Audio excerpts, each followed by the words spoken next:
Hello friends, आज हम अपने इस वीडियो में सीआरपीसी के एक मुख्य पॉइंट का अध्ययन करेंगे जो कि बताता है कि पुलिस बिना वारंट के कब गिरफ्तार कर सकती है। इसको हमारे दंड प्रक्रिया संहिता के चैप्टर 5 और सेक्शन 41 में बताया गया है। इसमें कुछ ऐसी परिस्थितियां बताई गई हैं कि जिसमें पुलिस अधिकारी व पुलिस अधिकारी के अंतर्गत आने वाले किसी सैनिक द्वारा किसी व्यक्ति को बिना वारंट के भी गिरफ्तार किया जा सकता है, पर इसमें कुछ परिस्थितियां रहती हैं तभी पुलिस बिना वारंट के किसी व्यक्ति को व किसी अपराधी को गिरफ्तार कर सकता है, जिनको हम मुख्य बिंदुओं के माध्यम से समझेंगे। जो किसी संज्ञेय अपराध से संबद्ध रह चुका है या जिसके विरुद्ध इस बारे में उचित परिवाद किया जा चुका है या विश्वसनीय इत्तला प्राप्त हो चुकी है या उचित संदेश विद्यमान है कि वह ऐसा समृद्ध रह चुका है, यानी कि कोई ऐसा व्यक्ति जो किसी संज्ञेय अपराध को कर चुका है और उसके बारे में उचित परिवाद है और उचित विश्वसनीय जानकारी है कि उसके द्वारा ही ऐसा संज्ञेय अपराध किया गया है, तो पुलिस बिना वारंट के मजिस्ट्रेट के आदेश के बिना भी उस अपराधी व उस व्यक्ति को गिरफ्तार कर सकती है, जो कि कानूनन मान्य होगा। इसी प्रकार जो कोई अपने कब्जे में विधिपूर्ण प्रति हेतु के बिना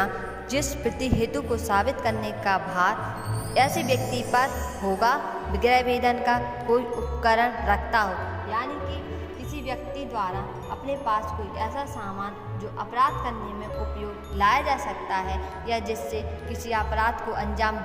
देने की संभावना होती है, तो ऐसे व्यक्ति को पुलिस बिना वारंट के गिरफ्तार कर सकती है व हथियार को अपने कब्जे में भी ले सकती है। इसके बाद हम अपने तीसरे पॉइंट पर आते हैं, जो कहता है कि इस संहिता के अधीन यानी कि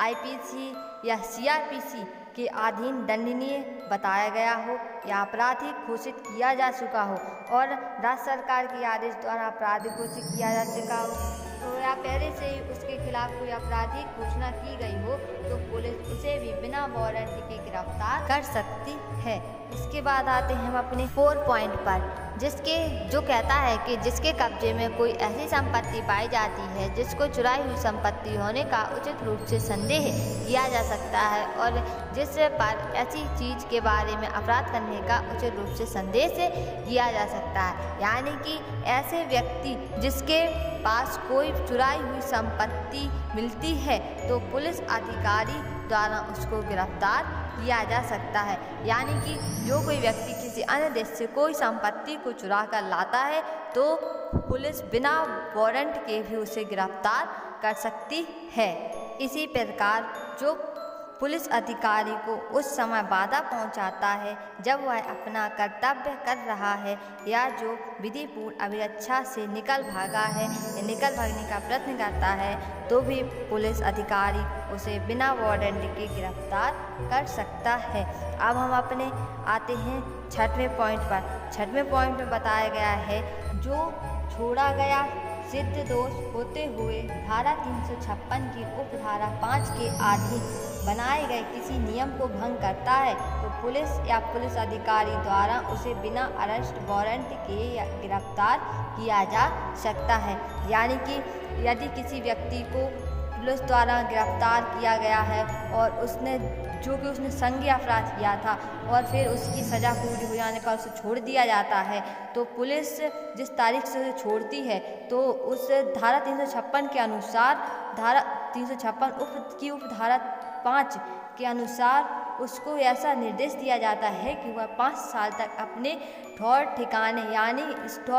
यानी कि जहां वो रह रहा है उसकी सूचना पुलिस अधिकारी को देता रहे, और यदि वह ऐसा नहीं करता है तो पुलिस उसको फिर से अरेस्ट कर सकती है यदि वह कोई और अन्य अपराध करता हुआ पाया जाता है। अब आते हैं हम अपने 7वें पॉइंट पर। 7वें पॉइंट में बताया गया है कोई पुलिस थाने का भार साधक अधिकारी किसी ऐसे व्यक्ति को जो धारा 109 या धारा 110 में विनिर्दिष्ट व्यक्तियों के प्रवर्गों में से एक से अधिक का हो इसी प्रकार गिरफ्तार कर सकता है या करा सकता है, यानी कि धारा 109 शंका के आधार पर और धारा 110 आपराधिक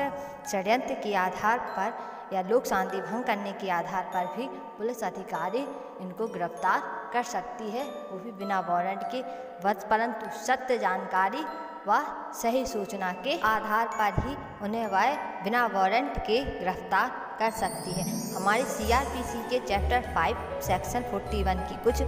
बेसिक व महत्वपूर्ण बातें हैं, जैसे कि सेक्शन 40 में पुलिस अधिकारी को कुछ अधिकार दिए गए हैं जिनका प्रयोग वह न्यायालय के बिना करेगा। साथ ही सेक्शन 41 में यह बताया गया है कि पुलिस अधिकारी यदि किसी व्यक्ति को गिरफ्तार करता है तो जिस व्यक्ति को वह गिरफ्तार कर रहा है उसको उस व्यक्ति को गिरफ्तारी के कारण बताना उसका कर्तव्य है और उस व्यक्ति का अधिकार है, जो कि हमारे आर्टिकल्स 21 में मुख्य रूप से बताया गया है। Thank you.